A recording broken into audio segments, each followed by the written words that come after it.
vidéo est un hommage à toutes les femmes qui souffrent des infidélités de leurs époux. Par la grâce de Dieu, je ne suis pas concernée. Mais en tant que femme, je suis sensible à la douleur de mes sœurs.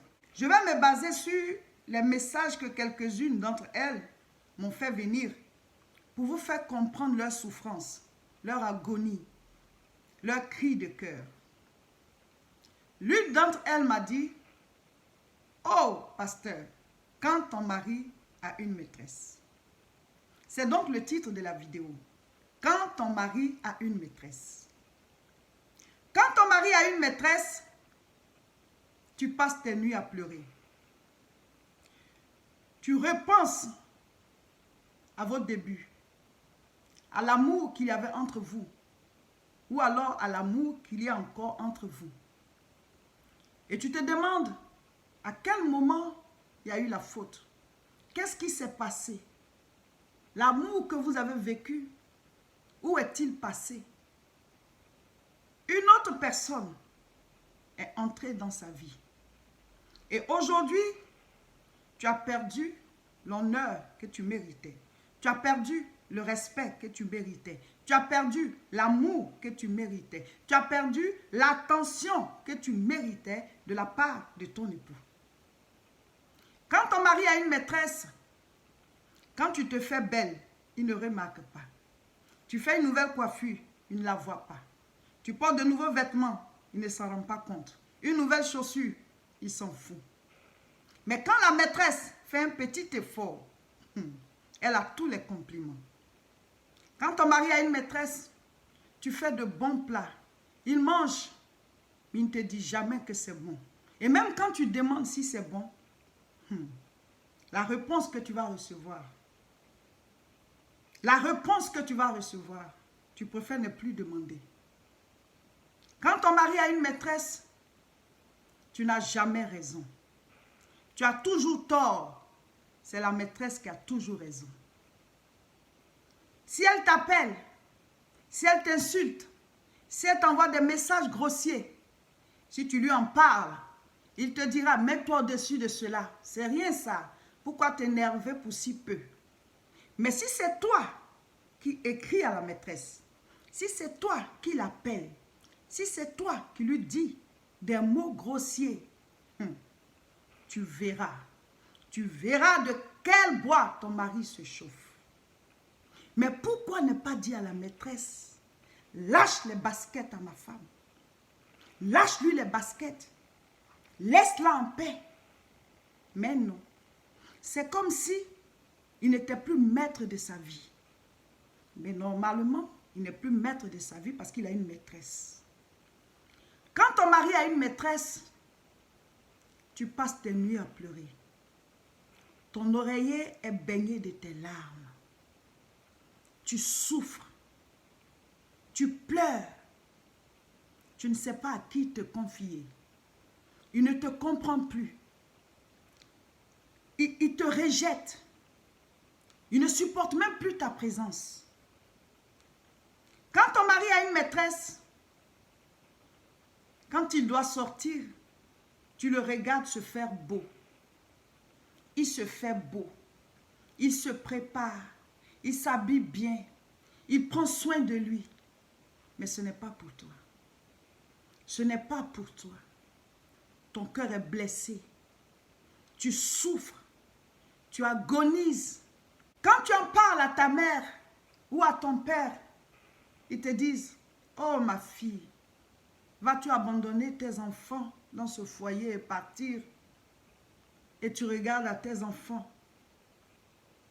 Et tu n'as pas envie qu'ils aient un autre père. Et quand tu n'as pas d'enfant, là encore c'est plus grave. Tu te dis, j'ai perdu des années ici. Faut-il encore recommencer, aller recommencer une autre relation? Et qu'est-ce qui me dit que là-bas ce sera mieux? Quand tu appelles ton homme de Dieu, que tu lui en parles, il te dit, ma fille, il faut prier. Il faut prier. Rien n'est impossible à Dieu. Tu appelles ton ami, ta copine, tu lui expliques. Elle te dit, bats-toi. Bats-toi. Tu ne laisseras personne t'arracher ce qui est à toi. Ta belle famille, là on n'en parle pas. On n'est jamais sûr de leur position. Tu te retrouves seul face à cette situation. Tu as le cœur en feu. Il y en a qui te disent, il faut supporter. Ça va passer. Quel que soit où tu iras, où est-ce qu'il ne pleut pas, reste là. Mais tu vois juste l'amour de ta vie dans les bras de quelqu'un d'autre. Dans les bras de quelqu'un d'autre. Et tu n'as plus tout ce à quoi tu avais droit. Et tu pleures. Et tu souffres. Quand ton mari a une maîtresse, tu es la risée de tout le monde. Il y en a qui chuchotent après toi. Ils ne savent pas ce que tu vis. Ils se moquent. Ils rigolent. Ils en parlent. Certains pensent que c'est parce que tu as commis une faute. D'autres te disent, ah, tu t'entretiens plus. Il y en a qui disent, non, c'est parce que tu aimes trop. Tu aimes trop le dominer. Il y en a qui disent, mais c'est parce que tu ne t'occupes pas bien de ta maison. Dans tous les cas, c'est toi la fautive. Quand ton mari a une maîtresse. Quand ton mari a une maîtresse, il ne t'invite jamais au restaurant. Mais la maîtresse, si. Elle est tout le temps au restaurant avec lui. Quand ton mari a une maîtresse, il ne t'enverra jamais dans les boutiques pour t'acheter des vêtements. Mais la maîtresse, si. Tu peux même les surprendre dans une boutique en train de faire du shopping ensemble. Quand ton mari a une maîtresse, même si tu es malade, hospitalisé, si la maîtresse l'appelle pour dire qu'elle vient aller à la plage, il te laissera sur le lit d'hôpital, là, hospitalisé. Il ira à la plage avec elle. Quand ton mari a une maîtresse, tu n'as plus de valeur à ses yeux. Tu te demandes si ça vaut la peine de rester encore là. Quand ton mari a une maîtresse, son téléphone portable est une zone interdite pour toi. Quand il est avec elle, tu n'as pas le droit de l'appeler. Mais quand il est avec toi, elle a le droit de l'appeler. Quand ton mari a une maîtresse, elle est au courant de ta vie. Tout ce qui te concerne. Mais si jamais tu essaies de te renseigner sur elle, tu auras des problèmes avec ton mari. Quand ton mari a une maîtresse, les enfants que vous avez eus ensemble perdent de la valeur à ses yeux. Ils n'ont plus de valeur à ses yeux. C'est comme si ce n'était plus ses enfants. Mais qui a dit que quand on n'aime plus une femme, les enfants qu'on a eus avec elle ne sont plus nos enfants? Qui l'a dit? On peut dire mon ancienne femme, mais on ne peut jamais dire mes anciens enfants. Tes enfants sont tes enfants. Mais non. Quand un homme a une maîtresse, les enfants qu'il a eus avec sa femme perdent de la valeur à ses yeux. Et s'il se trouve que cette maîtresse avait des enfants dans sa première relation avant de le rencontrer, il va s'occuper mieux de ces enfants-là, qui ne sont pas ses enfants, mais qui sont juste les enfants de sa maîtresse. Il va s'occuper mieux d'eux que de ses propres enfants qu'il a eus avec cette femme, avec sa femme qui dit ne plus aimer. Et si jamais cette maîtresse tombe enceinte de lui et qu'elle commence à lui faire des enfants, là c'est foutu. Sa femme et ses enfants le perdent maintenant. Certains hommes, malgré qu'ils trompent leur femme, sont très jaloux. Ils sont très jaloux. Ils sont tout le temps dehors, mais en même temps, ils veulent surveiller celle qui est à la maison. Ils la soupçonnent. Ils fouillent dans ses affaires. Mais c'est normal. N'y a-t-il pas un proverbe africain qui dit que quand quelqu'un a l'habitude de taper sur la nuque des autres, il ne peut pas rester tranquille parce qu'à tout moment, il a l'impression qu'on va taper sur sa nuque. Oui. À force de faire ces choses-là, ils finissent par soupçonner leurs femmes et leur font vivre encore d'autres épreuves parce qu'ils ont l'impression qu'elles vont aussi les tromper. Voici le triste témoignage d'une dame qui dit que tout allait bien dans sa relation avec son mari. Depuis des années, ils sont mariés, ils ont 3 enfants. Et tout allait bien, les deux cherchent à réaliser leur vie, ils mettent leurs économies ensemble et ils cherchent à préparer l'avenir de leurs enfants et à se préparer aussi leur retraite. Mais du jour au lendemain, ce monsieur a fait une rencontre. Elle ne sait pas comment ça s'est passé. Pourtant, tout allait bien. C'est une femme qui s'entretient bien, qui entretient sa maison. En tout cas, tout ce qu'on peut utiliser pour l'accuser, cette femme, en tout cas, tout va bien. Mais le monsieur a fait une rencontre et c'est parti comme ça. Alors, pourquoi est-ce que je vous raconte ce témoignage? Vous allez comprendre.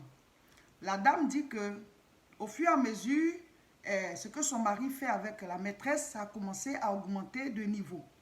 Alors, au départ, quand il quitte au travail, il ne rentre pas vite. Ensuite, il a commencé à découcher. Maintenant, il fait des voyages avec elle. Il peut être absent pendant 3 jours. Donc, ça va en grandissant.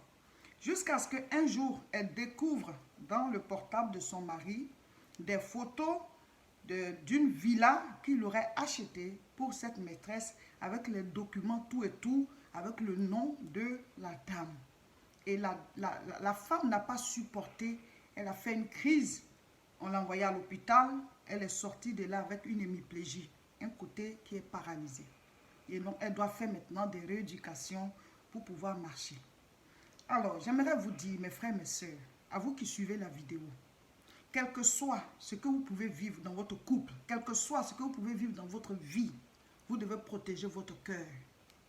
C'est vrai, on rentre en relation amoureuse, mais la personne là, tu n'es pas né avec elle. Tu as d'abord ta destinée. Donc, tu ne vas pas exposer ton cœur. C'est vrai que ça fait mal. C'est vrai que quand tu as mis ta confiance en quelqu'un et que tu découvres ces genres de choses, il y a un choc, c'est vrai. Mais vous devez protéger vos cœurs. Comment est-ce que vous devez protéger vos cœurs? C'est de vous dire que la faute qui a été commise ne dépend pas de moi. Ça dépend de mon mari, ou bien ça dépend de ma femme, ou bien ça dépend de quelqu'un d'autre. Donc, je ne peux pas exposer mon cœur à la faute de la personne. Parce que sinon, chaque fois que la personne va commettre une erreur, mais c'est toi qui coules. C'est-à-dire, ne greffez pas votre cœur sur les actes de quelqu'un. Voilà. Protégez-vous. Dites-vous que c'est Dieu qui est sans péché. C'est Dieu qui est... C'est-à-dire, c'est Dieu qui est sans défaut. Donc, si quelque chose arrive, il faut d'abord l'amortir. Ne vous laissez pas couler comme ça au point de faire des crises cardiaques, des hémiplégies. Maintenant, vous devenez des personnes qui ont besoin d'aide. On doit encore vous remettre sur pied. Mais finalement, la personne qui est venue rentrer dans ta relation va finalement prendre même le monsieur. Parce que maintenant, toi, tu es devenu invalide. C'est ça le problème. Ceci est donc un hommage à toutes ces femmes qui souffrent à cause des infidélités de leurs époux. Il est vrai qu'il y a aussi des hommes qui souffrent des infidélités de leurs épouses. Et oui, il y en a. Des hommes qui sont cocufiés, qui souffrent de l'infidélité de leurs épouses. Et comme on a l'habitude de le dire, elles mangent et elles se nettoient la bouche. Oui, ça existe. Mais comme celles qui souffrent des infidélités de leurs époux sont plus nombreuses, c'est pour cela qu'on en parle. Nous allons maintenant lire des passages bibliques parce que je suis pasteur.